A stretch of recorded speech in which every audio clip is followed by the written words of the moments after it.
दोस्तों, मूवीज़ तो हम सभी देखते हैं, मगर क्या आपने कभी सोचा है कि मूवीज़ पैसा कैसे कमाती हैं? मूवीज़ तो थिएटर में दिखाई जाती हैं, तो मूवीज़ के प्रोड्यूसर्स को पैसा कैसे मिलता है?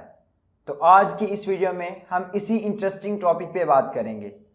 और इससे पहले अगर आपने अभी तक हमारा चैनल सब्सक्राइब नहीं किया तो ज़रूर कर दीजिए और बेल आइकॉन भी प्रेस कर दीजिए। बेसिकली इस वीडियो में हम बॉलीवुड फिल्म इंडस्ट्री के बिजनेस मॉडल को डिस्कस करेंगे। तो मूवीज़ की अर्निंग डिस्कस करने से पहले हम एक मूवी पर लगने वाले एक्सपेंसेस की बात करते हैं। इन एक्सपेंसेस को हम 4 हिस्सों में डिवाइड कर सकते हैं। असल में ये एक्सपेंसेस मूवी की तैयारी में लगते हैं।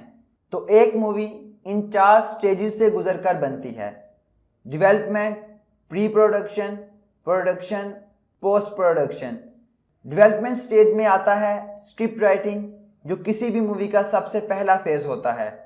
मूवी की स्टोरी, डायलॉग्स सब डेवलपमेंट स्टेज में तैयार किए जाते हैं। प्री प्रोडक्शन में पूरी प्लानिंग होती है कि मूवी की शूटिंग किस लोकेशन पर होगी। इसी स्टेज में कैरेक्टर्स डिसाइड किए जाते हैं और इनके रोल भी इसी स्टेज में डिसाइड होते हैं, जिसमें हीरो, हीरोइन और विलन वगैरह का इंतखाब किया जाता है। फिर प्रोडक्शन स्टेज में मूवी की एक्चुअल शूटिंग होती है, प्लानिंग एंड स्क्रिप्ट के अकॉर्डिंग। मूवी के स्टार्ट से एंड तक जितनी भी चीज़ें होती हैं वो सब प्रोडक्शन में आ जाती हैं। पोस्ट प्रोडक्शन में जो मूवी शूट हुई है, इसकी editing, visual effect, sound effect और म्यूजिक वगैरह डिज़ाइन किया जाता है। इन 4 स्टेजेस के बाद एक मूवी मुकम्मल तौर पर तैयार हो जाती है। यहाँ तक मूवी बनने के लिए जितने भी एक्सपेंसेस होते हैं, जैसे एक्टर्स की पेमेंट, आर्टिस्ट और टेक्नीशियन की पेमेंट, प्रोड्यूसर करता है। अब प्रोड्यूसर मूवी पे पैसा लगाता है, तो फिर वो मूवी से पैसे कैसे कमाता है? असल में फिल्म इंडस्ट्री का बिजनेस मॉडल सप्लाई चेन पे काम करता है। अब यहाँ पे प्रोड्यूसर 2 तरीके से पैसे कमाते हैं। पहले केस में प्रोड्यूसर्स डिस्ट्रीब्यूटर्स भी खुद ही होते हैं। इसकी best example Yash Raj film है। दूसरे केस में प्रोड्यूसर्स मूवी खुद डिस्ट्रीब्यूट नहीं करते, बल्कि डिस्ट्रीब्यूटर्स को मूवी बेच देते हैं अपना प्रॉफिट मार्जिन रख के। दूसरे केस में प्रोड्यूसर्स के लिए मूवी रिलीज होने से पहले ही हिट होती है, क्योंकि प्रोड्यूसर्स मूवी को डिस्ट्रीब्यूटर्स को बेचकर पहले ही मुनाफा कमा चुका है। रिलीज होने पे मूवी हिट हो या फ्लॉप, इससे फर्क नहीं पड़ता। अब बात करते हैं डिस्ट्रीब्यूटर की। असल में असली गेम शुरू ही यहाँ से होती है। डिस्ट्रीब्यूटर मूवी खरीदने के बाद इसकी मार्केटिंग और प्रमोशन पर अच्छा खासा पैसा लगाता है, क्योंकि आजकल मार्केटिंग किसी मूवी को हिट या फ्लॉप करने में एक इम्पोर्टेंट रोल प्ले करती है। मार्केटिंग के बाद मूवी की टोटल कॉस्ट बढ़ जाती है।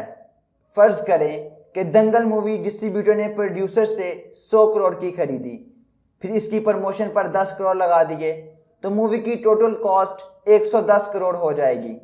अब फिल्म रिलीज होने के लिए तैयार है। अब फिल्म के फ्लॉप या हिट होने का नफा नुकसान डिस्ट्रीब्यूटर को होगा। डिस्ट्रीब्यूटर्स सबसे पहले मूवी के सैटेलाइट राइट्स और म्यूजिक राइट्स बेच देते हैं। सैटेलाइट राइट्स मतलब जब मूवी को टीवी चैनल पर दिखाया जाता है, तो टीवी चैनल वालों को मूवी दिखाने के लिए सैटेलाइट राइट्स डिस्ट्रीब्यूटर से खरीदना होते हैं, और डिस्ट्रीब्यूटर्स इससे एक अच्छी अमाउंट रिकवर कर लेते हैं। ये सब मूवी रिलीज करने से पहले किया जाता है। इसके बाद आता है मेन काम, मूवी को थिएटर में रिलीज करवाना। इस काम के लिए डिस्ट्रीब्यूटर्स मूवी को सब डिस्ट्रीब्यूटर्स के हवाले कर देते हैं, और फिर सब डिस्ट्रीब्यूटर्स मूवी को सिनेमा तक पहुंचाते हैं।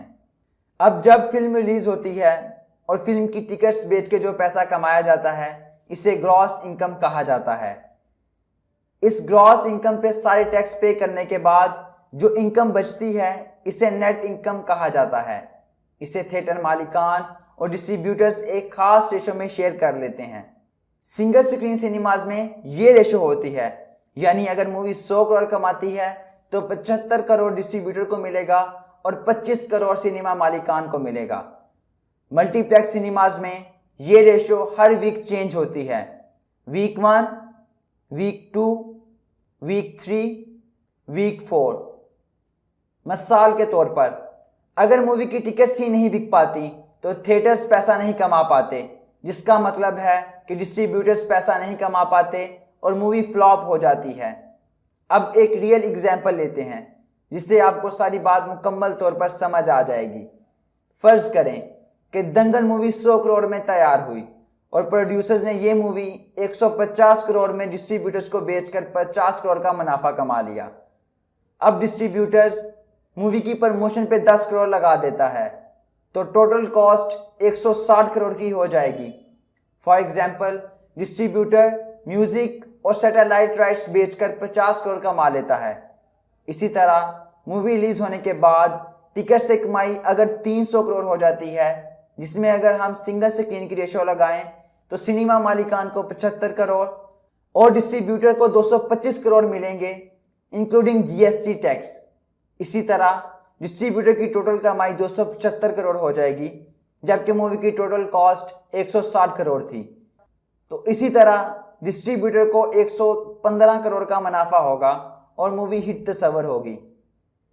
इस वीडियो में जितने भी फिगर यूज किए गए हैं वो सब हमने कैलकुलेशंस को सिंपल रखने के लिए अज्यूम किए थे, इनका हकीकत से कोई ताल्लुक नहीं।